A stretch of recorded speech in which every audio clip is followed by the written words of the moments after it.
Hi, it's Erik Paulsen and welcome to our video conversation this week. I have the honor to welcome two first responders who came in from Minnesota, EMTs, who received the Stars of Life Award at a special ceremony here in Washington. They also were here to educate members of Congress in terms of the work that they do. Now we're going to dive right into our questions this week, and we had some good ones that came in over the Easter and Passover holiday time frame. First up is an email from Bloomington. It comes from Jen. She emailed in, Congressman Paulsen, currently more than 5 million Americans live with Alzheimer's and more than 44 million people throughout the world live with some form of dementia. We cannot sit idly by while millions of Americans continue to be affected by this tragic disease. Please support legislation that will help those living with Alzheimer's to have a better life. Jen, those are great comments. And unfortunately, Alzheimer's today afflicts millions of Americans. It also afflicts millions of family members and caregivers of Alzheimer's.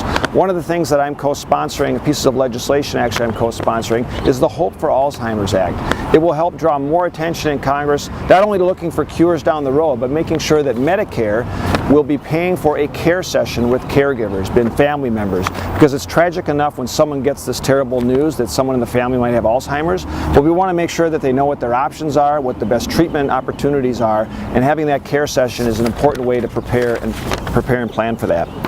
Next up is an email from Nancy in Brooklyn Park, and she writes in, Representative Paulsen, not only does the United States have one of the most progressive and complex tax systems in the world, but the Internal Revenue Service is being used to target everyday Americans.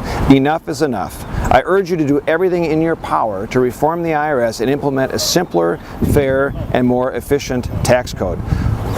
Nancy, thanks for your comments. I could not agree more. We know we've had a lot of problems with the IRS. This week in the House, we passed bipartisan legislation after tax day, of course, on April 15th, to draw more attention how the IRS can be reformed, to protect taxpayers, to make sure that taxpayers know what their rights are specifically with a specific taxpayer Bill of Rights.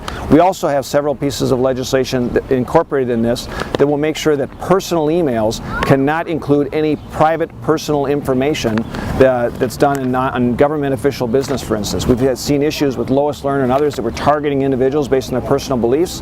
They were also using emails on their personal accounts to transfer IRS or official government information.